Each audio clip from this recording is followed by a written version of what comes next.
پہلا پہلو اور زیادہ تر اسی کی طرف توجہ زیادہ ہوئی ہے، وہ ہے قرآن کی فصاحت، بلاغت، ادبیت، اس کی چاشنی۔ ظاہر بات ہے کہ اس کا شعور اور ادراک صرف عربوں کو ہو سکتا ہے، بلکہ میرے خیال میں ناراض نہ ہو اہل عرب تو آج کے عربوں کو بھی نہیں ہو سکتا۔ یہ اسی دور کے عرب، ان کی اپنی جو اس وقت کی زبان تھی، اس زبان میں فصحاء، بلغاء، شعراء، خطباء، ان کو اتنا ذوم تھا کہ وہ باقی پوری دنیا کو کہتے تھے یہ گونگے ہیں، بولنا ہمیں آتا ہے، خطیب ہم ہیں، شاعر ہم ہیں، خطبہ ہم دے سکتے ہیں، شعر ہم کہہ سکتے ہیں، باقی سب تو عجمی ہیں، گونگے ہیں، ان کے اندر نہ فصاحت ہے، نہ بلاغت ہے، نہ ان کے کلام میں چاشنی ہے، نہ اس کے اندر کوئی شکوہ ہے۔ یہ دعویٰ جنہیں تھا، جب ان کے منہ بند ہو گئے قرآن کو سننے کے بعد کہ اس کلام کا کوئی مقابلہ ممکن نہیں ہے، جو ان کے سبع معلقہ کے شعراء میں سے آخری شاعر وہ ایمان لے آئے، اس کے بعد جب ان سے کہا گیا کہ اب آپ شعر نہیں کہتے، حضرت عمر نے ایک مرتبہ ان سے سوال کیا کیا بات ہے، اب آپ نے شعر کہنے چھوڑ دیے؟ تو ان کا جواب یہ تھا اب بعد القرآن، کیا آپ قرآن کے بعد بھی اس کا امکان ہے کہ کوئی شخص اپنی فصاحت اور بلاغت کا کوئی اظہار کرنا چاہے؟ یہ تو فصاحت اور بلاغت کی ایک معراج ہے کہ جس تک کہ اب کسی انسان کی رسائی ممکن نہیں۔ تو فصاحت اور بلاغت جو ہے قرآن کی اور اس کی ادبیت، در حقیقت اس کا ادراک تو ہو سکتا ہے صرف اہل زبان کو۔ ہم لوگ جو ترجموں سے پڑھتے ہیں، چاہے کتنی ہی گرامر پڑھ لیں، کتنی صرف و نحو پڑھ لیں، واقعہ یہ ہے کہ وہ جو ایک لفظ پر جب انگلی آتی ہے تو جو ایک آپ کو فیل ہوتی ہے، وہ فیل ہم جو عجمی لوگ ہیں جن کی مادری زبان عربی نہیں ہے، وہ قرآن مجید کی فصاحت اور بلاغت کو اس طور سے نہیں سمجھ سکتے جیسے کہ اہل زبان سمجھ سکتے ہیں، اور خاص طور پر جیسے کہ اس زمانے کے اہل زبان نے سمجھا۔ آج چونکہ عربی زبان سے تو جو اس کی فصیح لینگویج ہے وہ جو کی تو اپنی اصل پر قائم ہے، اور وہ اسی قرآن کے طفیل اور قرآن کے صدقے قائم ہے، ورنہ دنیا میں کوئی دوسری زبان نہیں ہے کہ جو 1500 برس تک اتنی پیور رہ جائے، اس میں تبدیلیاں آتی ہیں۔ خود اردو جو ہے 300 برس کی اردو، دکن کی اردو، ذرا اس کو کبھی پڑھیے تو آپ حیران ہوں گے کہ یہ اردو زبان ہے اور آج کی اردو کوئی اور ہے۔ یہ صرف 200-250 برس کے اندر یہ انقلاب اردو میں ہو چکا ہے۔ عربی زبان 1500 برس سے وہ قائم ہے اپنے اسی جگہ پر، اور وہ صرف قرآن کا اعجاز اور قرآن کا صدقہ ہے، لیکن باقی جو اصل میں بولی جانے والی زبانیں ہیں وہ بہت بدل چکی ہیں۔ لہٰذا تمام اہل عرب کے لیے بھی اب قرآن کے اس پہلو کو صحیح طور پر سمجھنا ممکن نہیں ہے۔ قرآن کی جو اعجاز کے 2 پہلو ہیں وہ ہے در حقیقت جو میری اور آپ کی توجہ کے خاص طور پر در حقیقت حقدار ہیں، اور ہمیں ان کی طرف توجہ کرنی چاہیے۔ بدقسمتی سے اس کی طرف عام طور پر علماء نے توجہ نہیں کی، اس کی صرف ادبیت ہی کا چرچا ہوتا ہے۔ اصل میں قرآن مجید علم انسانی کی معراج، فکر، فلسفہ، حکمت، قرآن کی ابدی حکمت، قرآن کا ابدی فلسفہ، قرآن انسانی مسائل کا جو حل دیتا ہے، قرآن نے سوشل سائنسز میں جس طریقے سے رہنمائی کی ہے، یہ 2 پہلو ہیں اس کے اعجاز کے، جس کی کہ آج ہمیں ضرورت ہے کہ ہم اس کا شعور اور ادراک حاصل کریں۔ اس کے ضمن میں میں خاص طور پر علامہ اقبال کا نام لینا چاہتا ہوں۔ میرے نزدیک اس دور میں قرآن مجید کے اس اعجاز اور اس کے ایک معجزہ ہونے کے لیے سب سے بڑی دلیل علامہ اقبال کی شخصیت ہے۔ وجہ کیا ہے کہ علامہ اقبال علماء کے طبقے میں سے نہیں تھے۔ ظاہر بات ہے کہ جن کا پورا جو ہے جن کی زندگی گزرتی ہو قال اللہ و قال الرسول میں، ان کے دلوں میں عظمت قرآن کی، ان کے دلوں میں حضور کی محبت یہ تو سمجھیے کہ ہونی ہی چاہیے، ان کے شب و روز اسی میں گزرتے ہیں۔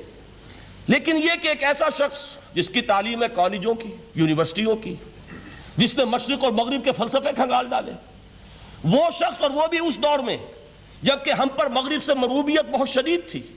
آج تو وہ مروبیت بہت کم ہو چکی ہے۔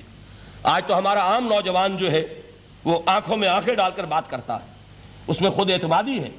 ہمارا بھی اپنا ایک معاشی نظام ہے، ہمارا اپنا ایک سیاسی نظام ہے، ہمارا ایک اپنا سماجی نظام ہے، ہماری اپنی سوشل ویلیوز ہیں۔ آج کا نوجوان الحمدللہ احیاء اسلام کی وہ جد و جہد جو ہے وہ مرحلہ در مرحلہ بہرحال آگے بڑھ رہی ہے۔ وقت لگے گا، لیکن یہ کہ اس میں یقیناً ترقی ہوئی ہے۔ اسی کا مظہر یہ ہے کہ خود اعتمادی ہے، we have confidence۔ ہم جانتے ہیں کہ اسلام ایک دین ہے، مکمل دین ہے، اس کے پاس زندگی کے تمام مسائل کا حل ہے۔ لیکن یہ ہے آج 1985 کی بات، علامہ اقبال اس صدی کے آغاز میں گئے ہیں یورپ، جبکہ ہم محکوم تھے انگریز کے. ایک حاکم قوم کے ہاں جا کر، اس سے مروبیت کتنی شدید اس وقت تھی، جو جاتا تھا اکثر و بیشتر جو ہے واپس آتا تھا تو کھڑے ہو کر پیشاب کرنا ضروری سمجھتا تھا، اس لیے کہ اس نے وہاں پر لوگوں کو یہی کرتے دیکھا.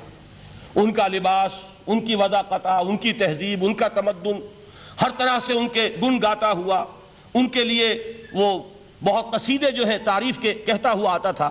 لیکن ایک علامہ اقبال کی شخصیت وہ ہے کہ وہ یہ خود کہتے ہیں کہ میں اس آگ میں ڈالا گیا ہوں مثل خلیل، مغربی تہذیب کے اس الاؤ میں مجھے اس طرح ڈالا اللہ نے جیسے کہ حضرت ابراہیم کو آگ میں ڈلوایا. میں اس تہذیب کے اس الاؤ کے اندر سے ہو کر آ رہا ہوں، اور میں نے یہ دیکھ لیا ہے کہ یہ تہذیب کھوکھلی ہے، اس کے اندر کوئی پائیداری نہیں ہے، نظر کو خیرہ کرتی ہے تب چمک تہذیب حاضر کی، یہ صناعی مگر جھوٹے نگوں کی ریزہ کاری ہے. اور دیار مغرب کے رہنے والوں، خدا کی بستی دکان نہیں ہے، کھرا جسے تم سمجھ رہے ہو وہ اب زرے کا معیار ہوگا. تمہاری تہذیب اپنے خنجر سے آپ ہی خودکشی کرے گی، جو شاخ نازک پہ آشیانہ بنے گا ناپائیدار ہوگا. اب آپ اندازہ کیجئے وہ شخص جو بنیادی طور پر فلسفی ہے، فلسفے کا طالب علم ہے، وہ جرمنی اور انگلستان میں جا کر فلسفے کھنگالنے کے بعد اسے اگر تسکین حاصل ہوئی، اس کے جو علم کی پیاس تھی اگر اسے سیری حاصل ہوئی تو صرف قرآن کے ذریعے سے. نہ کہیں جہاں میں اما ملی، جو اما ملی تو کہاں ملی میرے جرم خانہ خراب کو تیرے عفو بندہ نواز میں. یہ وہ شخص ہے، آخری زندگی میں ان کا کام صرف ایک رہ گیا تھا، قرآن کی تلاوت.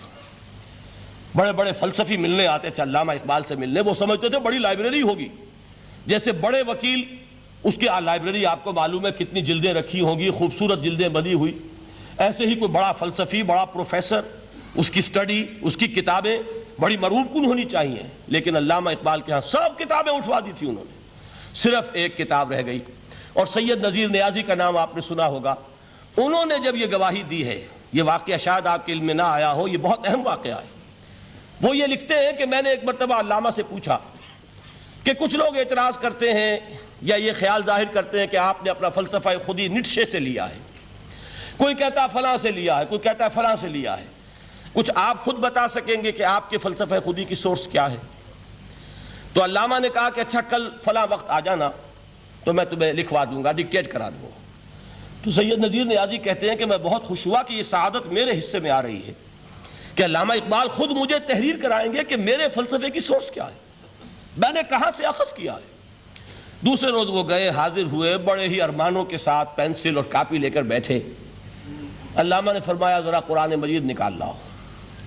وہ قرآن مجید لائے، حیران ہوئے، یہ فلسفے کا سورس مجھے ڈکٹیٹ کرانے چلے تھے، یہ قرآن مجید کہہ رہے.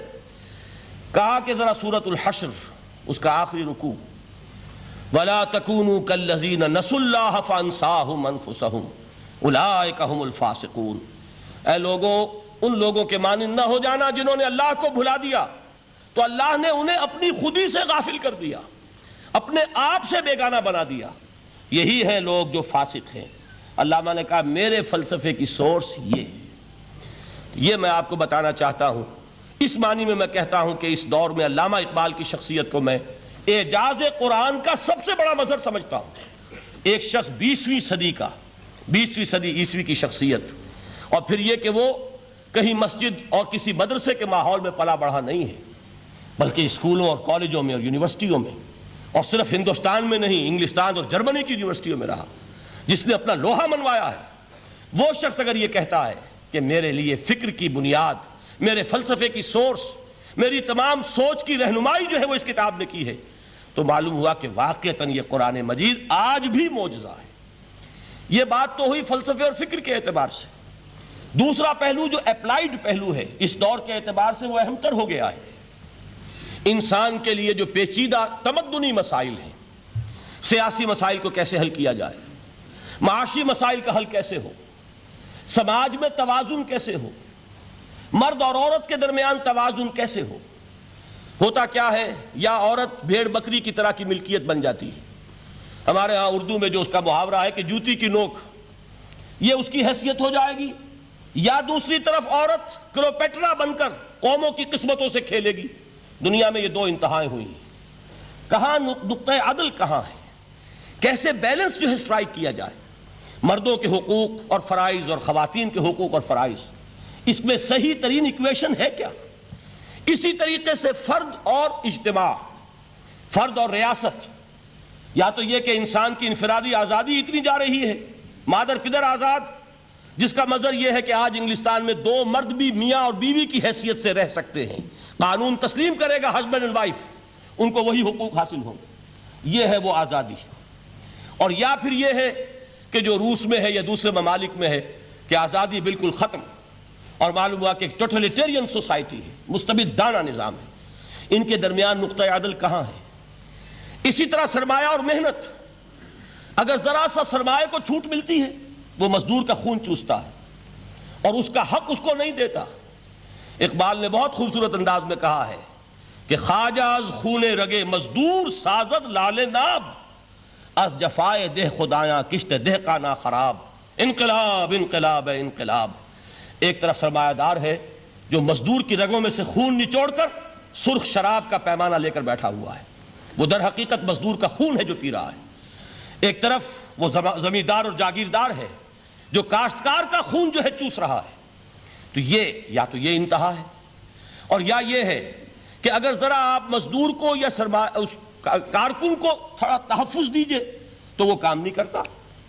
ہمارے ہاں پچھلے دور میں یہی ہوا تھا، میں یہ برملا کہتا ہوں، آج بھی آپ کے سامنے کہہ رہا ہوں کہ بھٹو نے واقعہ یہ بہت بڑا کارنامہ سر انجام دیا تھا۔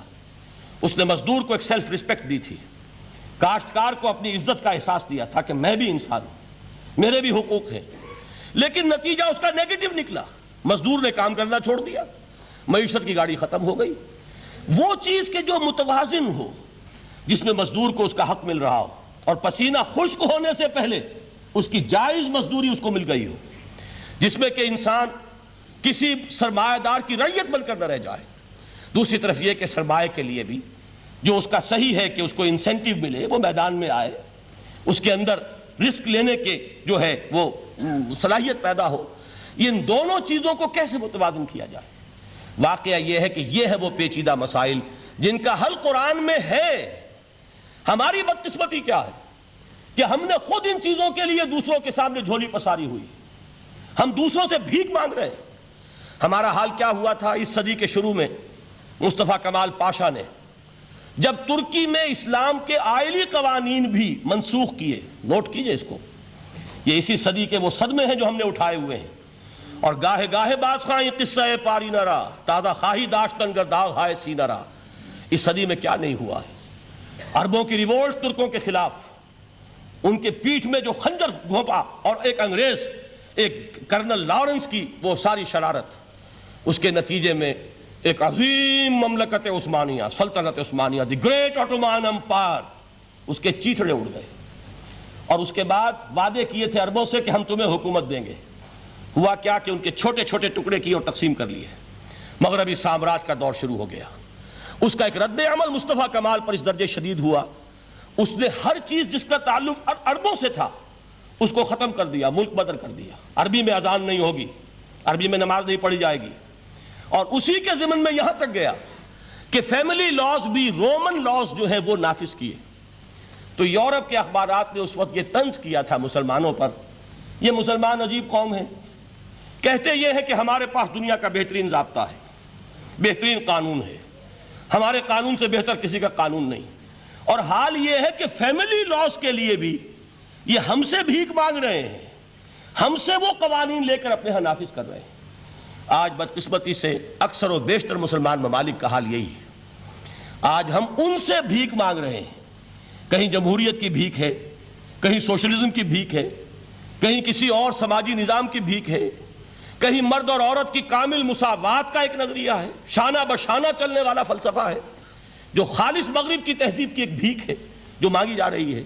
کاش کہ آج قرآن کے اس اصل اعجاز کی طرف، جو اس کا اصل معجزہ اس دور کے لیے، میں نے عرض کیا کہ اعجاز قرآنی کا وہ معجزہ کہ وہ فصاحت اور بلاغت کی معراج ہے، وہ یا تو اپریشیٹ کر سکتے اہل عرب، اور اہل عرب میں سے بھی حقیقت میں وہ جو قدیم جاہلی شاعری کے جاننے والے ہیں جو بہت کم رہ گئے، اب وہ جان سکتے ہیں کہ جب قرآن نازل ہوا تو کیوں زبانیں گنگ ہو گئی تھیں، کیوں کوئی ایک شخص جھوٹ موٹ کو بھی مدعی بن کر نہیں آ سکا کہ یہ میں نے قرآن کی جیسی ایک کتاب یا قرآن جیسی ایک سورت یا قرآن کی طرح کے چند جملے میں نے موضوع کر دیے ہیں؟ لیکن دوسرا پہلو ہے فکر اور فلسفہ، اس کے اعتبار سے جس کا سب سے بڑا ثبوت اس دور میں علامہ اقبال، اور تیسرا پہلو ہے Islamic social sciences, political science, economics, sociology. اس میں جو کچھ قرآن نے دیا ہے، جو آج بھی انسان کی رہنمائی کے لیے بہترین نظام ہے، اس نظام کو ہم سمجھیں، اسے دنیا کے سامنے پیش کریں، تب در حقیقت قرآن مجید کا اعجاز سامنے آئے گا۔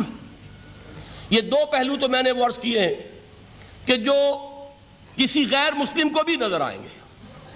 قرآن کا پریزروڈ ہونا، اس کی انٹیگریٹی، اوتھینٹسٹی، یہ چیزیں وہ ہے کہ جو سب نے مانی۔ قرآن کے ذریعے تاریخ انسانی کا عظیم ترین انقلاب برپا ہونا، یہ وہ بات ہے کہ جو کسی اندھے کو بھی دیکھنی پڑتی ہے۔ اس حقیقت کا اعتراف دشمن کو بھی کرنا پڑتا۔ میں یاد دلا دوں آپ کو، ایچ جی ویلز، آپ نے نام سنا ہوگا، سائنٹیفک فکشن میں اس کا بڑا اونچا مقام ہے، لیکن اس نے تاریخ نسل انسانی پر بھی دو کتابیں لکھی، a short history of the world اور a concise history of the world.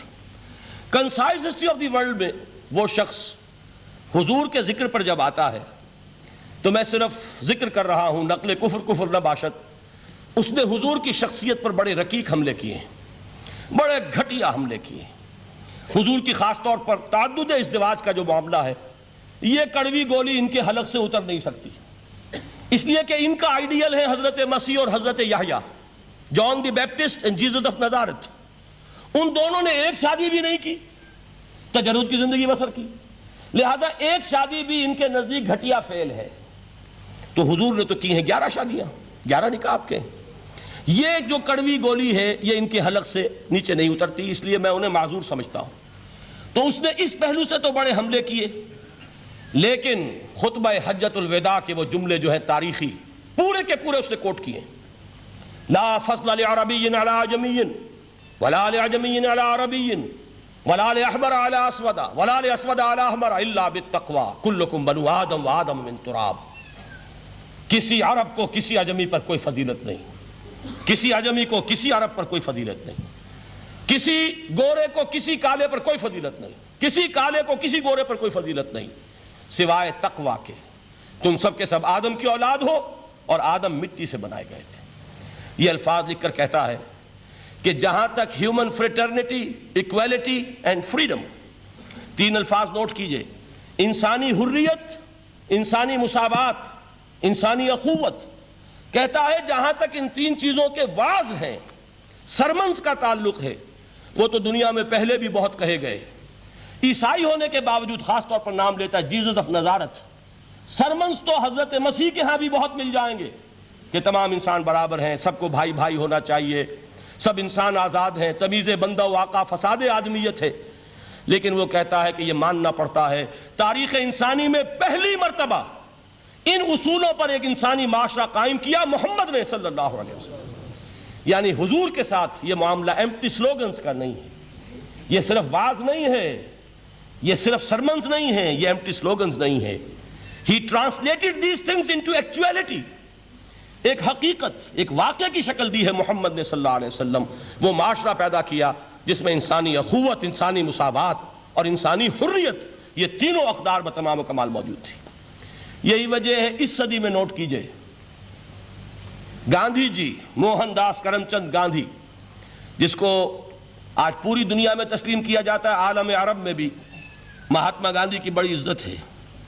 Pandit Nehru کا کسی زمانے میں استقبال ہوا تھا ریاض میں، تو ہمیں بہت غصہ آیا تھا کہ مرحبا برسول السلام، welcome to the prophet of peace, یہ الفاظ تھے کہ جن سے پنڈت نہرو کا استقبال ہوا تھا۔ غصہ ہمیں بہت آیا، یہ رسول کا لفظ استعمال کر دیا انہوں نے۔ بعد میں ہم نے سوچا بھائی رسول کے معنی ان کے ہاں ایلچی کے ہیں، تو انہوں نے اس کو اپنی جو بھی غلطی میں سمجھا یا صحیح سمجھا، اس کو چھوڑ دیجئے، میں کوئی سیاسی گفتگو نہیں کرنا چاہتا۔ انہوں نے سمجھا کہ یہ شخص اس وقت امن کا پیغام بر ہے، لہذا اس کو ویلکم کیا ہے۔ بہرحال گاندھی جی کا جہاں تک معاملہ ہے، آپ کے علم میں ہے کہ پوری دنیا میں اس شخص کی عظمت کو تسلیم کیا گیا ہے۔ ہمارا معاملہ ہندوستانی مسلمانوں کا معاملہ یہ دوسرا ہے۔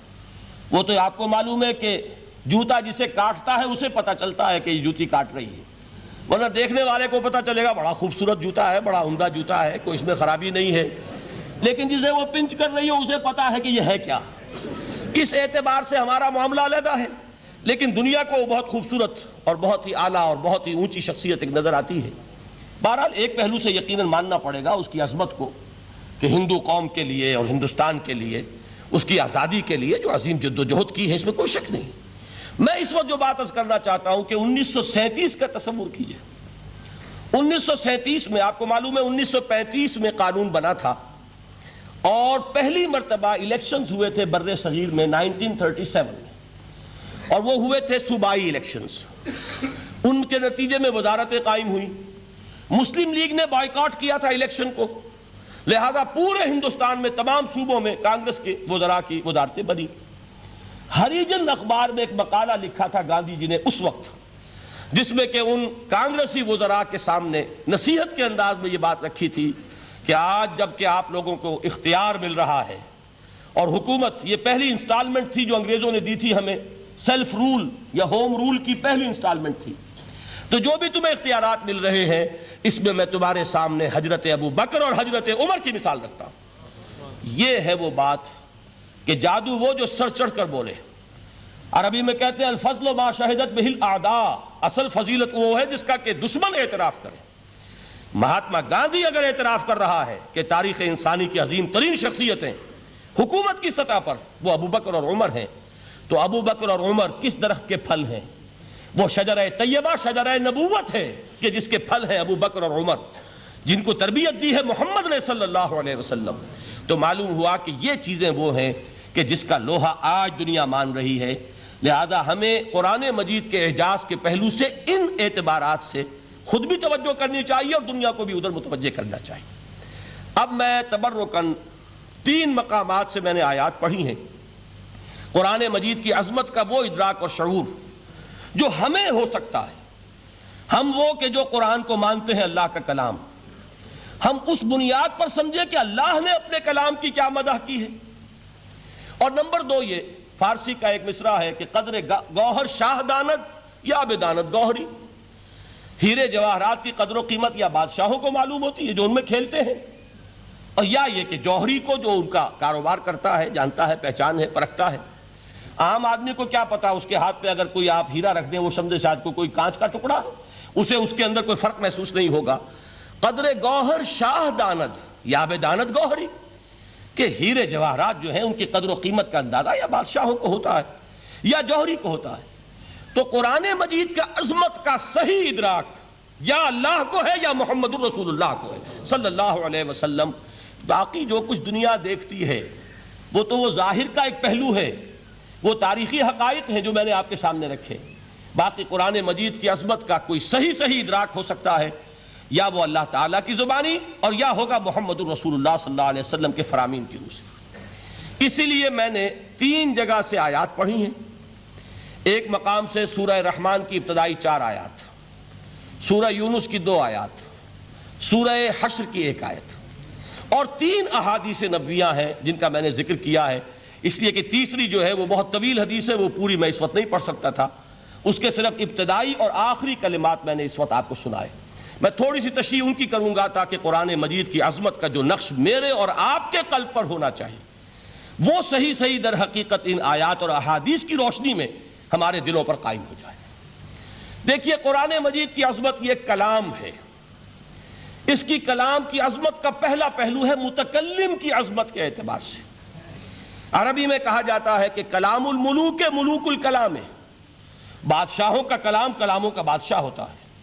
بادشاہ جب گفتگو کرے گا معلوم ہوگا شاہانہ انداز ہے، ایک کوئی بھکاری گفتگو کرے گا یا کوئی کجرا گفتگو کرے گا، سبزی فروش کرے گا، کوئی مچھلی فروش کرے گا، ہر ایک کا پتہ چل جائے گا کہ کون بولا، وہ جس کو کہتے ہیں کہ تانت باجی راگ پایا۔ 2 جملے کوئی شخص بولے گا پتہ چل جائے گا کتنے پانی میں ہے، اس کے علم کا، فضل کا، تہذیب کا، تمدن کا کیا معیار ہے۔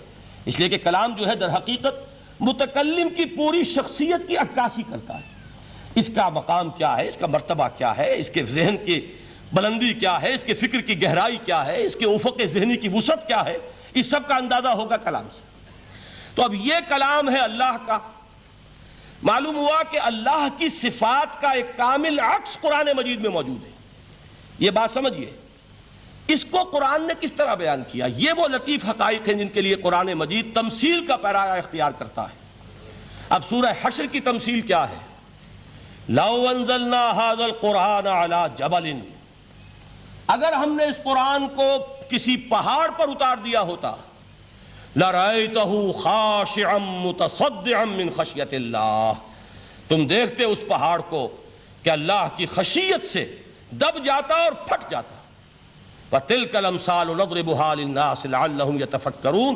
اور یہ مثالیں ہیں جو ہم لوگوں کے لیے بیان کرتے ہیں تاکہ وہ تفکر سے کام لیں، غور و فکر کریں. اگر میں اور آپ قرآن کی عظمت سے واقف نہیں ہوں گے، اس بات کو نوٹ کر لیجئے، تو میں اور آپ اپنا وقت کیسے صرف کریں گے اس کے لیے؟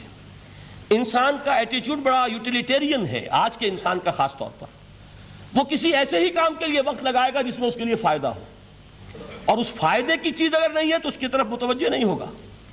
اگر قرآن مجید کی عظمت کا ہمیں ادراک ہو جائے تو ہم اپنا پورا وقت اس کے لیے وقف کر دیں گے، اس کو سمجھیں گے، اس کی گہرائیوں میں غوطہ زنی کریں گے. جیسے اقبال نے کہا کہ قرآن میں ہو غوطہ زن اے مرد مسلمان.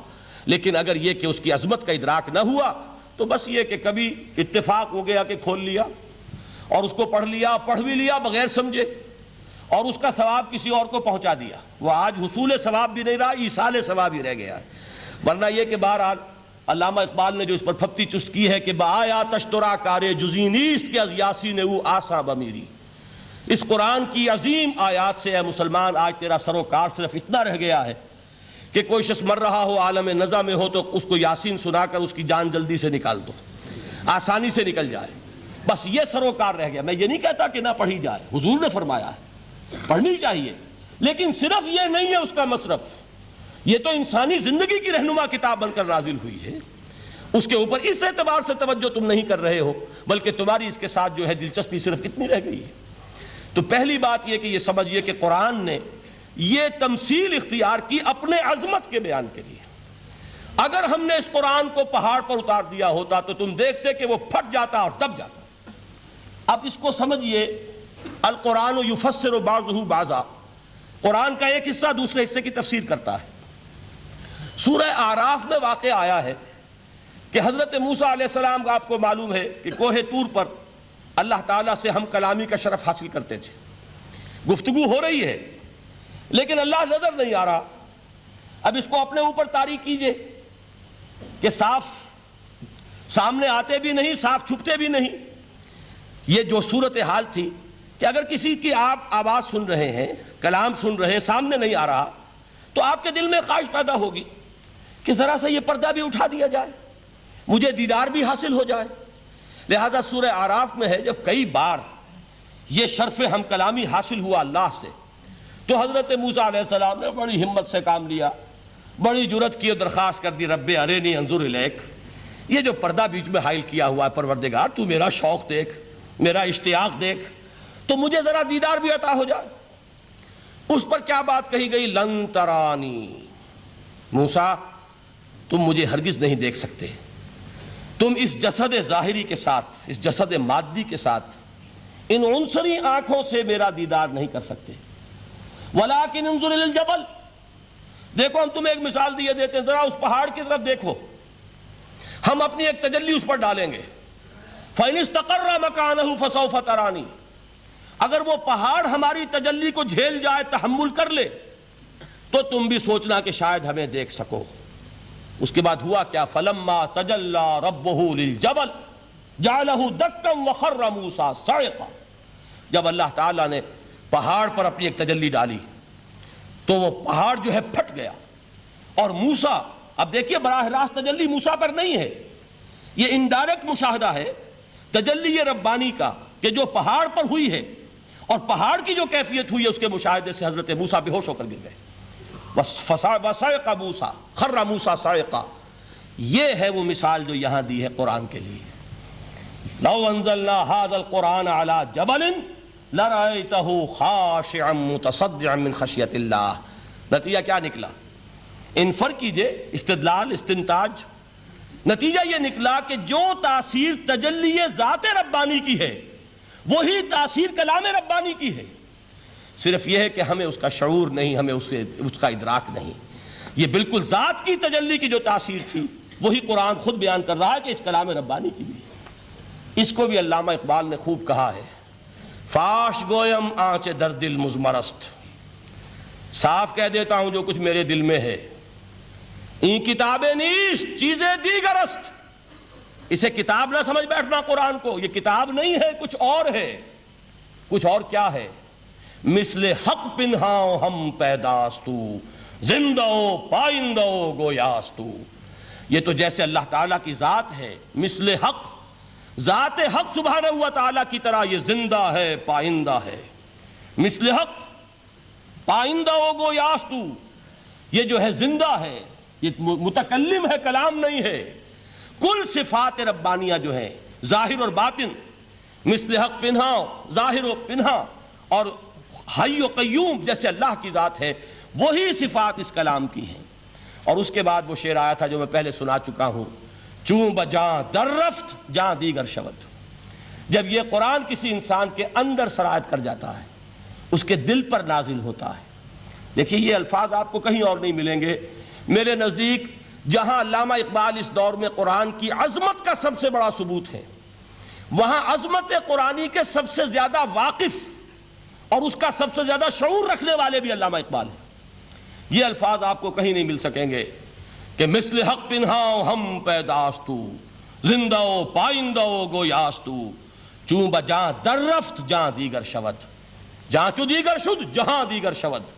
جب یہ انسانوں کے اندر سرایت کر جاتا ہے، ان کے اندر ایک انقلاب آ جاتا ہے، اور یہ اندر کا انقلاب ہے جو ایک عالمی انقلاب کا پیش خیمہ بنتا ہے.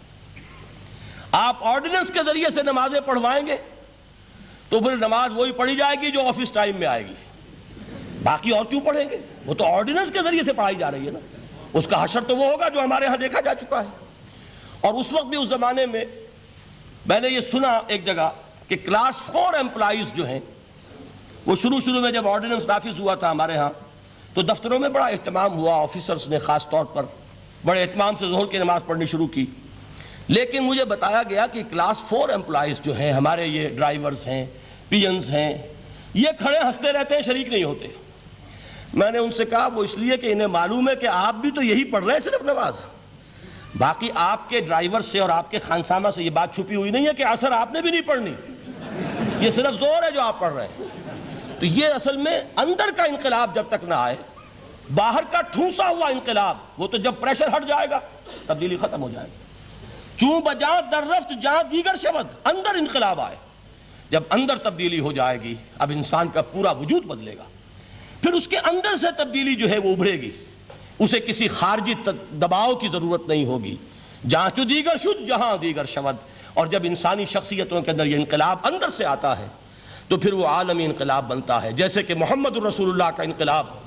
واقعہ یہ ہے کہ اگر جوش کانسپیریسی، عبداللہ ابن سبا کی سازش اگر کامیاب نہ ہو گئی ہوتی اور مسلمانوں کے اندر آپس کا اختلاف اور سرپھٹول نہ ہو جاتا، جو حضرت عثمان کی شہادت، پھر حضرت علی کی شہادت رضی اللہ تعالی عنہما، اور حضرت علی کی دوران خلافت یہ آپس کے جو جنگیں ہوئی، جنگ جمل، جنگ صفین، جنگ نہروان، اگر یہ نہ ہوئی ہوتی تو جس سپیڈ کے ساتھ اور رفتار کے ساتھ انقلاب محمدی کی توسیع ہو رہی تھی علی صاحب الصلاۃ والسلام، کوئی طاقت دنیا میں نہیں تھی. اقبال نے اس کا بھی نقشہ کھینچا ہے کہ تھمتا نہ تھا کسی سے سیل رواں ہمارا. وہ سیل رواں تھا، کوئی روکنے والا نہیں تھا. انٹرنل سیبوٹاج وہ ہے کہ جس نے اس انقلاب کا راستہ روکا ہے. تو واقعہ یہ ہے کہ وہ اندرونی انقلاب حضور نے برپا کیا قرآن کے ذریعے صحابہ میں. اندر سے جو انقلاب تھا اس نے عرب میں ایک انقلاب کی شکل اختیار کی، اور یہ انقلاب جو ہے اتنی اپنے اندر قوت رکھتا تھا، اتنی پوٹینشیلٹی تھی اس کی کہ وہ 20 برس کے اندر کہاں آکسس دریائے جیہوں، کہاں اٹلانٹک. تصور تو کیجیے، تاریخ میں اس سے پہلے اتنی بڑی کوئی مملکت قائم ہوئی نہیں. کہاں یمن اور کہاں ایشیا کوچک، ایشیا مائنر، ٹرکی، یہاں سے وہاں اور وہاں سے یہاں، اتنی عظیم مملکت حضرت عثمان رضی اللہ تعالیٰ عنہ کے خلافت میں ہو چکی تھی. یہ بات اگر یہ چلتا معاملہ آگے تو کوئی قوت اب نہیں رہی تھی. سلطنت روما ختم ہو چکی تھی، سلطنت کسریٰ ختم ہو چکی تھی، پرختے اڑ گئے تھے. اب کون سی طاقت رہ گئی تھی جو سیلاب کا راستہ روکتی؟ یہ وہ یہودی سازش ہے جس نے اندر سے سیبوٹاج کیا. بہرحال یہ ہے انقلاب محمدی کا طریقہ، اندر سے تبدیلی۔ اسی کو علامہ اقبال نے کہا ہے، تیرے ضمیر پہ جب تک نہ ہو نزول کتاب، گرہ کشا ہے نہ راضی نہ صاحب کشاف۔ یہ قرآن اب بھی تم ایسے محسوس کرو کہ جیسے تمہارے دل پر نازل ہو رہا ہے۔ اور مجھے یاد آیا امام ابن قیم رحمۃ اللہ علیہ، ان کا ایک بڑا پیارا جملہ ہے۔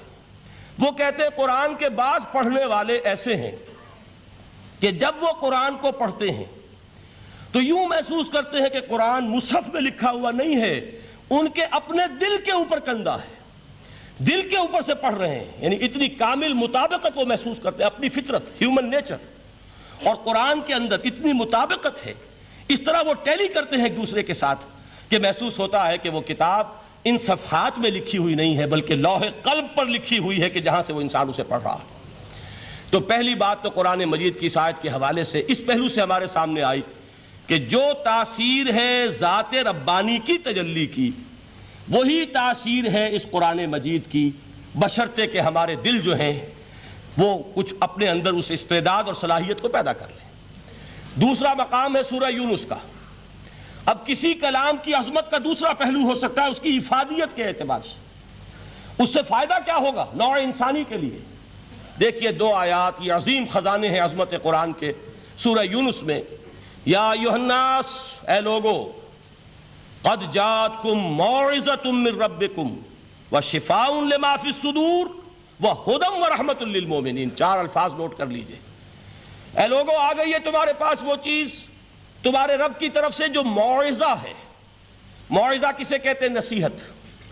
اس بات کو ذرا سمجھ لیجئے ترتیب کیا ہے۔ نصیحت اسے کہتے ہیں، جی رہا نہیں جا رہا، میں نے اس کی ترتیب بدلی ہوئی ہے۔ مجھے یاد دلایا ایک صاحب نے کہ سورہ رحمان کی ابتدائی آیات کا بیان تو رہ گیا، وہ رہا نہیں، میں نے پڑھا کسی اور ترتیب سے تھا، بیان کسی اور ترتیب سے کر رہا ہوں۔ پڑھنے میں 4، 2 اور 1، اور اب جو میں بیان کر رہا ہوں پہلے ایک آیت سورہ حشر کی جو بیان کی، اب 2 آیات ہیں سورہ یونس کی۔ لوگوں، تمہارے پاس آ گئی ہے تمہارے رب کی طرف سے موعظت، اور تمہارے سینوں کے اندر جو روگ ہیں ان کے لیے علاج۔ توجہ کیجئے گا، ہم نے قرآن کو کیا سمجھا ہے؟ صرف ایک مقدس کتاب، ایک حصول ثواب یا ایصال ثواب کا آلہ۔ قرآن ہے کیا؟ نمبر 1 موعظہ۔ موعظہ کسے کہتے ہیں؟ وعظ اسے کہتے ہیں وہ بات جس سے دل نرم ہو جائے، دل کے اندر گداز پیدا کرنے والی شے۔ وجہ کیا ہے؟ اعلیٰ سے اعلیٰ حکیمانہ بات کسی سے کہی جائے، دل سخت ہے، اثر نہیں ہوگا، ایک کرسٹ آ جاتا ہے انسان کے دل کے اوپر۔ جیسے کہ یہود کے علماء کے بارے میں فرمایا گیا، ثم قست قلوبکم فہی کالحجارۃ او اشد قسوۃ وان من الحجارۃ لما يتفجر منه الانہار وان منها لما يهبط من خشیۃ اللہ وان منها لما يشقق فيخرج منه الماء۔ اے لوگوں، پھر تمہارے دل سخت ہوتے چلے گئے، پھر وہ پتھروں کے مانند سخت ہو گئے، بلکہ ان سے بھی زیادہ سخت، اس لیے کہ پتھروں میں تو وہ بھی ہوتے ہیں کہ جو اللہ کے خوف سے گر جاتے ہیں، پتھروں میں وہ بھی ہوتے ہیں کہ جو اللہ کی خشیت سے پھٹ جاتے ہیں، ان میں سے پانی بہہ نکلتا ہے۔ پتھر تو اس طرح کے ہیں، لیکن انسان کا دل جب سخت ہو جائے، جب پتھر بن جائے، تو کوئی شے دنیا کی اس کی سختی کا مقابلہ نہیں کر سکتی۔ پہلے اس سختی کو نرم کریں گے، جیسے زمین ہے چٹیل زمین، اس زمین کے اندر ہل چلے گا تو بارش جو ہے فائدہ دے گی، اس کو آپ زمین کو نرم کرتے ہیں تاکہ وہ بارش کو جذب کرے، ورنہ چٹیل زمین ہے سخت، وہ پانی بہہ جائے گا اور وہ زمین کے اندر جذب نہیں ہوگا۔ تو پہلا لفظ استعمال کیا موعظہ۔ یہ قرآن واعظ ہے، نصیحت ہے، دلوں کو نرم کرتا ہے، دلوں پر جو کرسٹ آ گیا ہے سخت اسے توڑتا ہے، اس میں ہل چلاتا ہے۔ پھر کیا کرتا ہے؟ پھر جب یہ جذب ہوتا ہے، شفاء لما فی الصدور، جو سینے کے روگ ہیں ان کے لیے شفا ہے۔ اب آپ غور کیجئے گا، علامہ اقبال نے انہی 2 اعتبارات سے مسلمانوں کا مرثیہ کہا ہے کہ مسلمانوں نے اس قرآن کو نہ موعظہ کے لیے استعمال کیا اور نہ تزکیہ نفس کے لیے استعمال کیا، بلکہ اس کو تو صرف بنا لیا ہے وہ جان آسانی سے نکالنے کا نسخہ یا ایصال ثواب کا آلہ۔ چنانچہ کہتے ہیں واعظ کے لیے واعظ دستاں زن و افسانہ بند۔ واعظ جو ہیں ہمارے داستانے کہتے ہیں، افسانے کہتے ہیں، قصے کہتے ہیں، لطیفے کہتے ہیں۔ معنی او پست و حرف او بلند، اس کے بیان میں معنی تو ہوتے ہیں بہت ہی گھٹیا، نیچے کے، پست، الفاظ کا شکو ہوتا ہے، الفاظ بہت اونچے ہوتے ہیں۔ از خطیب و دیلمی گفتارے او با ضعیف و شاذ و مرسل کارے او، سارا واعظ و نصیحت جو ہو رہا ہے وہ ضعیف حدیثوں کے ذریعے سے، ضعیف روایات بخاری کی ہو، مسلم کی ہو، ترمذی کی ہو، ابن ماجہ کی ہو۔ کہاں خطیب بغدادی اور دیلمی، وہ کتابیں کہ جن کی کوئی سند نہیں ہے، وہاں کی روایات کے ذریعے سے لوگوں کو تذکیر کرنے کی کوشش کر رہے ہیں۔ با ضعیف و شاذ و مرسل کارے ہو، ضعیف روایات، شاذ روایات، مرسل روایات، جن کا سلسلہ روایت محمد الرسول اللہ تک متصل نہیں ہے، اس کے ذریعے سے کر رہے ہیں۔ حالانکہ موعظہ، سب سے بڑا موعظہ یہ قرآن تھا۔ قرآن کہتا ہے خود فذکر بالقرآن من یخاف وعید، اے محمد صلی اللہ علیہ وسلم آپ اس قرآن کے ذریعے نصیحت کیجئے۔ یہ قرآن ہے جو دلوں کی سختی کو ختم کرے گا، گداز پیدا کرے گا۔ دوسری طرف علامہ اقبال کیا کہتے ہیں کہ جہاں تک ہمارے ہاں جو بھی تصوف کے معروف حلقے ہیں، صوفیاء حق کی بات نہیں کہہ رہا، وہاں قوالی ہو رہی ہوگی تو حال آ جائے گا۔ صوفی پشمینہ پوش حال مست، از شراب نغمہ قوال مست۔ قوال سے جو کچھ مل رہا ہے، حال آ رہا ہے، مستی آ رہی ہے، کیف اور سرور حاصل ہو گیا ہے۔ صوفی پشمینہ پوش حال مست، از شراب نغمہ قوال مست۔ لیکن یہ کہ اس کی محفل میں در نمی سازد بقرآن محفلش، اس کی محفل میں قرآن کا کہیں گزر نہیں ہے۔ جبکہ محمد الرسول اللہ صلی اللہ علیہ وسلم کی بھی ایک محفل ہوتی تھی، محفل سماع۔ وہ محفل سماع کیا تھی؟ حضور صحابہ سے فرمائش کر کر کے قرآن سنتے تھے۔ حضرت عبداللہ ابن مسعود رضی اللہ تعالیٰ عنہ کی روایت موجود ہے کہ مجھے ایک مرتبہ حکم دیا حضور نے کہ قرآن سناؤ۔ میں نے عرض کیا حضور آپ کو سناؤں؟ آپ پر تو نازل ہوا ہے۔ تو حضور نے فرمایا نہیں، مجھے کسی اور سے سن کر کچھ اور لطف حاصل ہوتا ہے۔ اب امتثال امر میں حضرت عبداللہ ابن مسعود رضی اللہ تعالیٰ عنہ نے سورہ نساء پڑھنی شروع کی۔ 41ویں آیت پر پہنچے۔ چشم تصور سے دیکھیے کہ حضور بھی تشریف فرما ہے، صحابہ کرام کی محفل ہے، اور صحابہ کیسے بیٹھا کرتے تھے ادب کے ساتھ۔ ایک روایت میں الفاظ آئے ایسے بیٹھتے تھے ساکت و صامت ہو کر، بالکل خاموش، سکون، ساکن اور ساکت اور صامت، کہ جیسے ان کے سروں پر پرندے بیٹھے ہیں کہ ذرا جنبش کریں گے تو پرندہ اڑ جائے گا، اس ادب کے ساتھ۔ تو وہ محفل جو ہے حضور صلی اللہ علیہ وسلم کی، اور ایک صحابی حضرت عبداللہ ابن مسعود گردن نیچی کیے ہوئے ہیں اور قرآن پڑھتے چلے جا رہے ہیں۔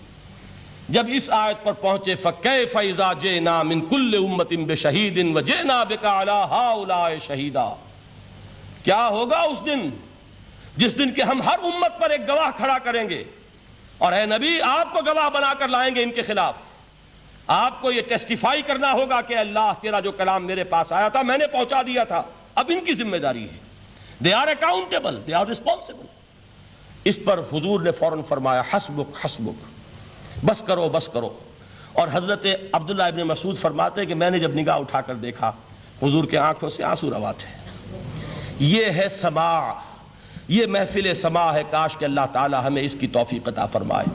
یہ ہے مسنون محفل سماع، اس قرآن کے اندر وہ گداز ہے۔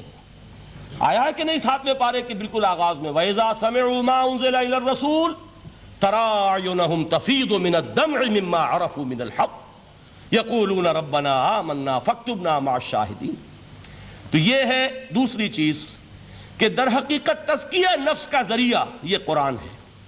سینوں میں جو روگ ہیں، حب دنیا، حب مال، حب شہرت، حب اقتدار، جس کو کہ ایڈلر کہتا ہے دی ارج ٹو ڈومینیٹ، میرا غلبہ ہو، میرا تسلط ہو، میں نمایاں ہو جاؤں، میری حکومت بن جائے، اختیار میرے ہاتھ میں آ جائے، دی ارج ٹو ڈومینیٹ۔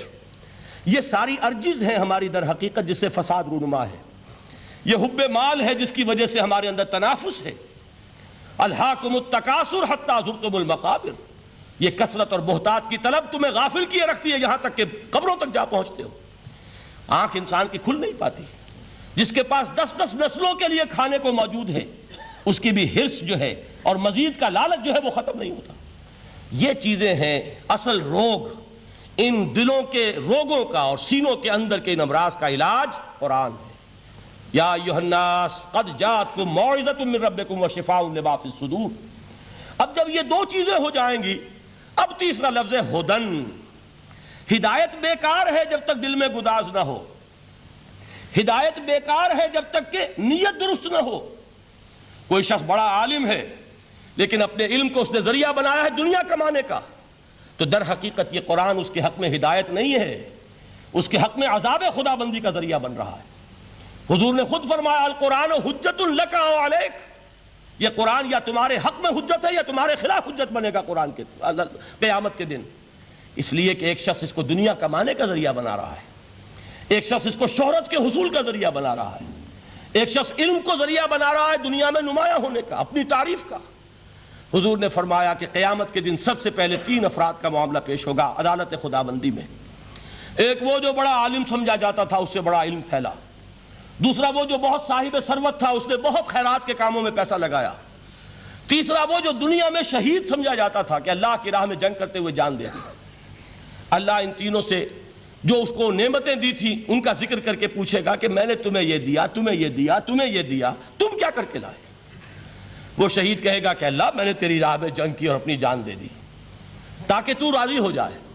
اللہ فرمائے گا کذبتا، تو نے جھوٹ بولا، انک قد قاتلت لان یقال جریء، تو نے تو یہ جنگ اس لیے کی تھی کہ کہا جائے کہ بڑا جری ہے، بڑا بہادر ہے۔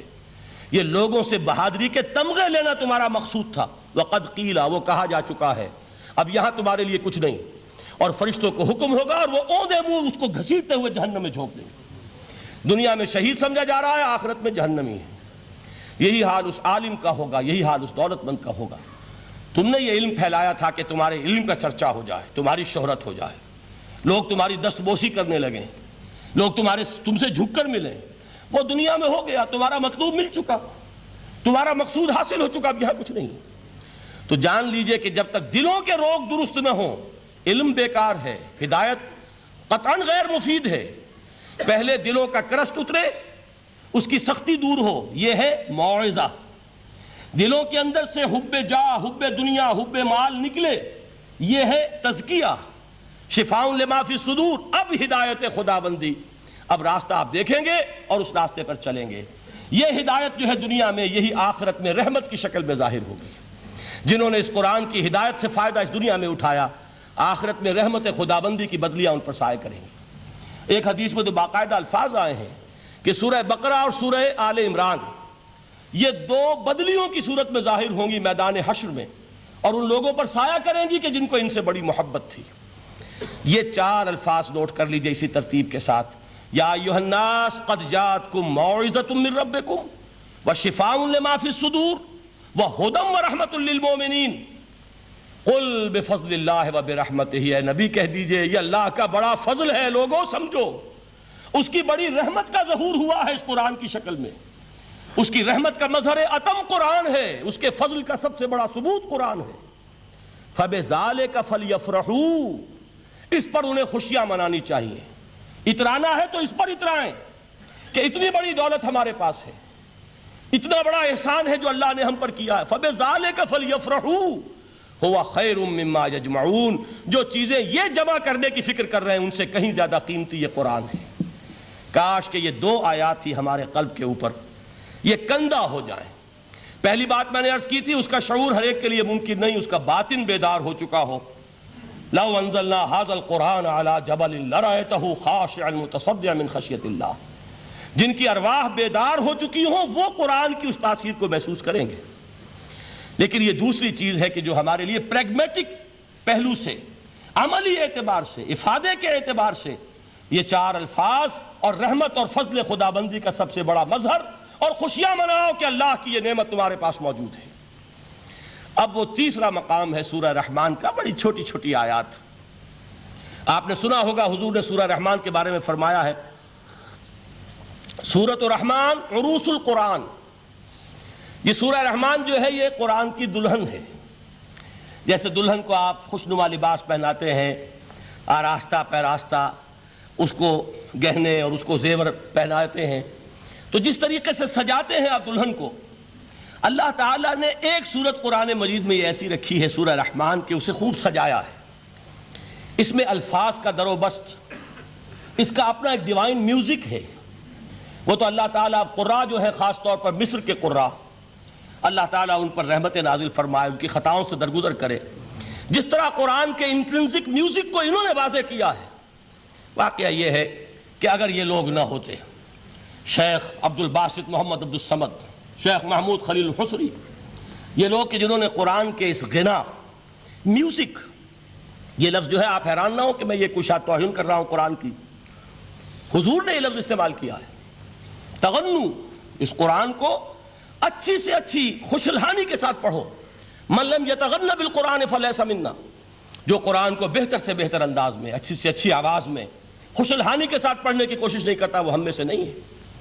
بلکہ ایک مرتبہ حضور رات کے وقت آپ گشت پر تھے اپنے ساتھیوں کے حالات معلوم کرنے کے لیے۔ حضرت ابو موسیٰ اشعری رضی اللہ تعالیٰ عنہ ایک صحابی ہیں، ان کے گھر کے پاس سے گزر ہوا، وہ رات کو تہجد پڑھ رہے تھے، کھڑے ہوئے کیف کے عالم میں قرآن تلاوت کر رہے ہیں۔ حضور کو بہت پسند آئی ان کی قرات، کافی دیر تک وہاں کھڑے سنتے رہے۔ اب انہیں کیا پتا کون سن رہا ہے، بالکل اسی طرح سمجھ لیجئے ایک بات یاد آئی ہے، حضور فرماتے ہیں کہ جس طرح کان لگا کر اللہ قرآن کو سنتا ہے، کسی چیز کو نہیں سنتا۔ ہمیں نظر نہیں آتا نا، ہمیں معلوم نہیں ہے، ہم قرآن پڑھ رہے ہیں تو سننے والا کون ہے؟ سب سے زیادہ کان لگا کر خود اللہ۔ یہاں اس لیے مجھے یاد آیا کہ ابو موسیٰ اشعری کو کیا پتا تھا کہ کون سن رہا ہے، وہ اپنی کیفیت میں نماز میں تہجد میں قرآن کی تلاوت کر رہے تھے، اور ظاہر بات ہے ان کے گھر ایکڑوں میں بنے ہوئے نہیں تھے، ایک ایک کمرہ، ایک ایک کوئی حجرہ، ایسے ہی تو گھر تھے نا صحابہ کے، لہذا حضور پاس سے گزرے، آواز آئی، کافی دیر سنتے رہے۔ اس کے بعد آپ تشریف لے گئے، صبح فجر میں ملاقات ہوئی تو حضور نے تحسین کے انداز میں فرمایا، یا ابا موسیٰ انک قد اوتیت مزمارا من مزامیر آل داؤد، اے ابو موسیٰ تمہیں تو آل داؤد کے سازوں میں سے ایک ساز اللہ نے عطا فرما دیا ہے۔ جس طرح حضرت داؤد، لہن داؤدی مشہور ہے کہ جب وہ پچھلے پہر رات کو حمد کے ترانے الاپتے تھے، قرآن میں ہے کہ پرندے شامل ہو جاتے تھے ساتھ، اور پہاڑ وجد میں آتے تھے، پہاڑ بھی ان کے ساتھ شریک ہوتے تھے۔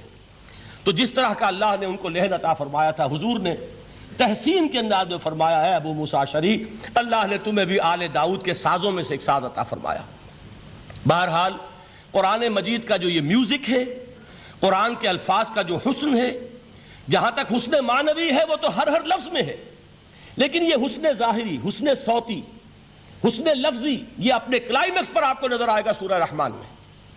لیکن قرآن میں یہ سورت اس اعتبار سے بھی ممتاز ہے، اس کی 4 آیات پر ذرا توجہ کریں گے، عجیب حقائق سامنے آئیں گے۔ جہاں یہ قرآن مجید کے حسن صوت اور حسن لفظی کی معراج ہے، وہیں اس کی پہلی 4 آیات میں 4 چوٹی کی چیزوں کا ذکر ہے، سب سے اونچی چیزیں۔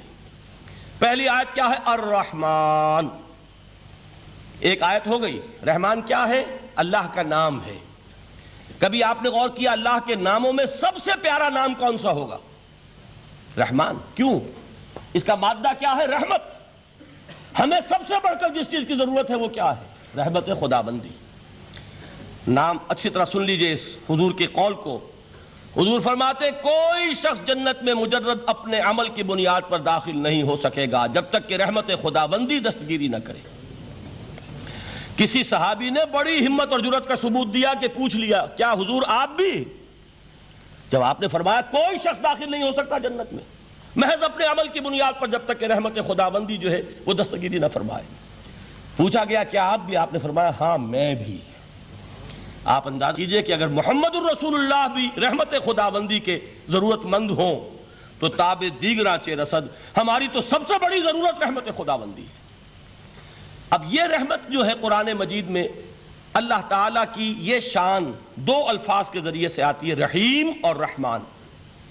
اور کوئی مادہ نہیں ہے جس سے 2 نام بنتے ہوں اللہ کے، لیکن یہ مادہ ہے واحد رحمت کا کہ جس سے رحمان بھی ہے رحیم بھی ہے۔ رحیم صفت مشبہ ہے، رحمت دائم ہو جائے گی، مستقل ہوگی تو رحیم کہیں گے، اور رحمان اس میں رحمت کی ہے وہ شان ہے کہ جیسے ٹھاٹھے مارتا ہوا سمندر ہو، ہیجان کی کیفیت، طوفانی کیفیت، رحمت خداوندی کا طوفانی جوش، وہ ہے رحمان۔ آپ تو رہتے اس علاقے میں ہیں، آپ کو معلوم ہے عرب اگر بھوکا مرا جا رہا ہو تو کیا کہے گا؟ انا جوعان۔ پیاسا مرا جا رہا ہو انا عطشان۔ بہت غضبناک ہوگا، غضبان آصفہ قرآن میں آیا ہے، بہت غضبناک۔ رحمان جس کی رحمت جو ہے جوش میں ہے، ٹھاٹھے مارتے ہوئے سمندر کے مانند۔ تو یہ اللہ تعالیٰ کے ناموں میں سب سے پیارا نام۔ اب آگے چلیے، الرحمن علم القرآن، رحمان نے قرآن سکھایا۔ رحمت خداوندی کا سب سے بڑا مظہر، رحمان کی رحمانیت کا سب سے بڑا مظہر قرآن ہے۔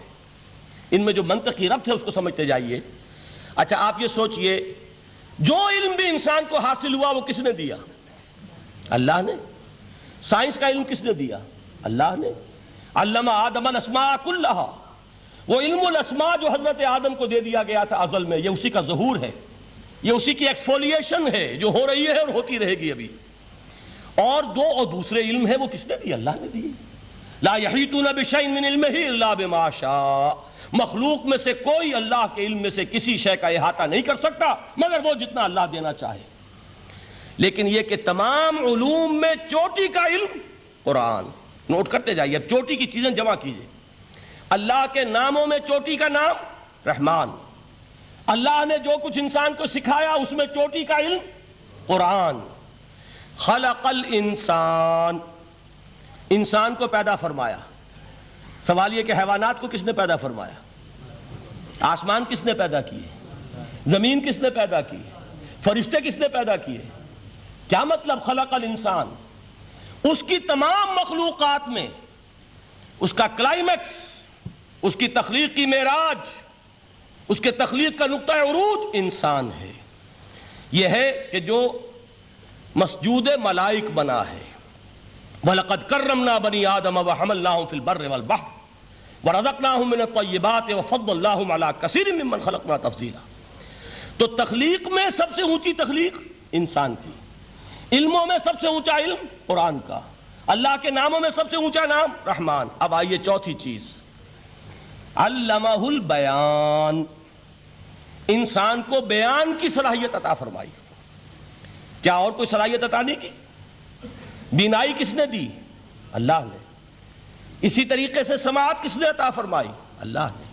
کتنی فیکلٹیز ہیں، کتنے ایکسٹرنل آرگنز ہیں سینس کے، کتنے انٹرنل سینسز ہیں جو اللہ نے دیے ہیں۔ لیکن یہاں بھی سمجھ لیجئے جتنی فیکلٹیز ہیں ہیومن فیکلٹیز، ان میں ٹاپ کی فیکلٹی جو ہے وہ اسپیچ ہے، کلام ہے، بیان ہے۔ جن لوگوں نے میڈیکل سائنس کا مطالعہ کیا ہے وہ جانتے ہیں کہ یہ برین ہے، ہیومن برین، اس برین میں جو وہ اوپر ایک زرد سا مادہ ہوتا ہے، گرے میٹر، اس کی ایک کوٹنگ ہوتی ہے، یہ ہائیسٹ ایوالوڈ فارم ہے، اور اس میں سب سے بڑا رقبہ جو ہے وہ سپیچ سینٹر کہلاتا ہے۔ اسی لیے انسان کو حیوان ناطق کہتے ہیں۔ حیوان کے اور انسان کے مابین امتیاز قائم کیا گیا، نطق، گویائی، بولنا۔ اب یہ کیا چیز ہوئی؟ انسان کی صلاحیتوں میں سے سب سے اونچی صلاحیت۔ 4 آیتیں ہو گئی نا۔ اللہ کے ناموں میں سب سے چوٹی کا نام رحمان، اس نے جو علوم پیدا کیے ان میں چوٹی کا علم قرآن، اس نے جو مخلوقات پیدا فرمائی ان میں چوٹی کی مخلوق انسان، انسان کو جو صلاحیتیں اور استعدادات عطا فرمائی ان میں چوٹی کی استعداد بیان۔ جمع کیجئے، نتیجہ کیا نکلے گا؟ وہ نتیجہ ایک حدیث نبوی کی شکل میں سامنے آتا ہے۔ پہلی حدیث میں نے یہی پڑھی تھی، اس کے راوی کون ہے؟ عثمان ابن عفان۔ میں حیران ہوتا ہوں، وہ قافیہ یہاں بھی موجود ہے، رحمان، قرآن، بیان، انسان، عثمان، عفان، باپ کا نام بھی اسی وزن پر ہے، عثمان ابن عفان۔ عن عثمان ابن عفان رضی اللہ تعالی عنہ قال قال رسول اللہ صلی اللہ علیہ وسلم، حضرت عثمان شہید مظلوم ذو النورین رضی اللہ تعالی عنہ فرماتے ہیں کہ اللہ کے رسول صلی اللہ علیہ وسلم نے فرمایا، خیرکم من تعلم القرآن وعلمہ، تم میں سے بہترین لوگ وہ ہیں جو قرآن سیکھیں اور سکھائیں۔ قوت بیان جو تمہاری ٹاپ فیکلٹی ہے، اس کا استعمال کسی گھٹیا کام کے لیے نہیں ہونا چاہیے۔ دیکھیے اردو میں محاورہ ہے کہ توپ سے مکھی نہیں ماری جاتی۔ توپ بنائی گئی ہے کسی بڑی شے کے لیے، مکھی مارنے کے لیے توپ استعمال نہیں ہوتی۔ یہ قوت بیان جو ہے، جو ٹاپ موسٹ فیکلٹی ہے ہیومن، جو فیکلٹیز ہیں ان میں سے، اس کا استعمال بھی ٹاپ موسٹ ہونا چاہیے۔ قرآن کو بیان کرو، وہ جیسے کہ علامہ اقبال نے کہا ہے، بلکہ غالباً ان کے قبر پر آس پاس جو اشعار لکھے ہوئے ان میں سے ایک یہ بھی ہے، اگر یک قطرہ خونداری اگر مشتے پرے داری بے آبامن تو آموزم طریق شاہ بازی را، اگر تمہارے اندر ایک قطرہ بھی خون کا ہے اور مٹھی بھر بھی پر اگر اللہ نے دیے ہیں تو میرے پاس آؤ کہ میں تمہیں شاہبازی کے طریقے سکھاؤں۔ اسی طرح جان لیجئے اگر اللہ نے قوت گویائی عطا فرمائی، اگر اللہ نے تمہیں حیوان ناطق بنایا، اگر اللہ تعالیٰ نے تمہیں یہ صلاحیت عطا فرمائی، اس صلاحیت کا مصرف دنیا کو نہ بناؤ، اس صلاحیت کا مصرف اللہ کے کلام کو پھیلانے پر اس کو صرف کرو۔ خیرکم من تعلم القرآن وعلمہ، خیر جب لفظ آتا ہے بغیر من کے، ورنہ تو آتا ہے خیر من ہو، تو یہ ہوگی کمپیریٹیو جو ایک ایڈجیکٹیو جو ہوتی ہے، لیکن یہ سپرلیٹیو ڈگری ہے جب بغیر من کے ہوگا۔ خیرکم، دی بیسٹ امنگسٹ یو، جو تم میں بہترین لوگ ہیں وہ کون ہیں؟ من تعلم القرآن وعلمہ، جو قرآن سیکھیں اور سکھائیں، قرآن پڑھیں اور اسے بیان کریں۔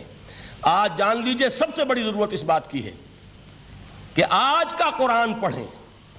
آپ حیران ہوں گے کہ یہ کیا کہا اس میں؟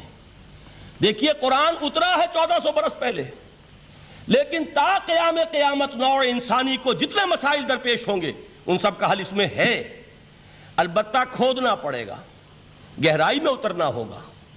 ایک قرآن کی سطح ہے، اس سطح نہیں، اس کی گہرائیوں کے اندر غوطہ زنی کرو، قرآن میں ہو غوطہ زن اے مرد مسلمان۔ اور آج کا قرآن یعنی آج کی ہدایت جو اللہ نے اس میں رکھی ہوئی ہے